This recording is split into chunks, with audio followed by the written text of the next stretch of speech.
This video is about the address resolution protocol, which is needed to find a MAC address which corresponds to an IPv4 address. If an end system wants to send an IP packet, it has to do the check that you see on the slide to determine whether the destination address is part of its network or whether it is in another network. In case it is in another network, routing is needed. However, we consider the situation where source and destination are part of the same network. At this point, the IP address of the destination is known, but this knowledge is not sufficient to send the IP packet to it. The IP packet is the payload of a layer 2 frame, for example an Ethernet frame or a wireless LAN frame. It is necessary to put a destination MAC address into the frame because switches or wireless LAN access points operate based on MAC addresses. As a consequence, the MAC address of the destination has to be determined. In the example on the slide, we see that the destination IP address is known to be 12.0.0.21, but the corresponding MAC address is unknown.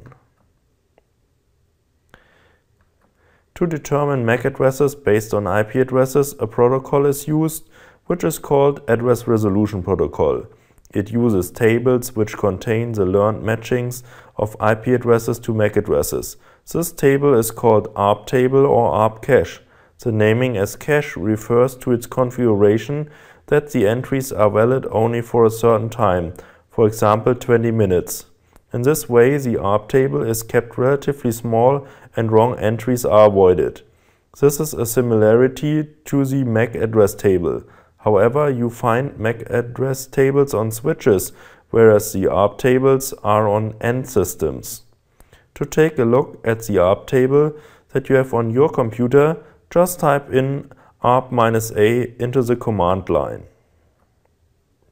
This slide shows how ARP works. If it is necessary to determine a MAC address, an ARP request is sent as a broadcast. This is one scenario where it is relevant to be able to send broadcast messages in local area networks. Then each end system gets a request and compares the given IP address with its own IP address. If it does not match, then no further action is needed. If it is a match, then the system sends an ARP reply and provides its MAC address. In addition, it can learn from the request the matching of the requester's IP address and MAC address, which is useful to avoid another ARP request to be able to reply. The requester then gets the ARP reply and can put the matching of IP address and MAC address of the destination into its ARP table. Since ARP messages are sent as broadcasts, it is possible that also other systems use these messages to fill their ARP tables. Here we see how the ARP data unit, which is a payload from the layer 2 perspective, looks like. ARP requests and replies have the same fields, but an operation code shows whether it is a request or reply. For the other fields, I am showing you common values for an Ethernet network in combination with IPv4. You see that network type and protocol type as well as length values are specified accordingly. There are 4 address fields for sender MAC, sender IP, receiver MAC, receiver IP. In case of requests, there are only zeros in the receiver MAC field. In replies, all fields contain the correct addresses. As a side remark, there is no ARP version 6 for IPv6, but a protocol called Neighbor Discovery Protocol with basically the same purpose.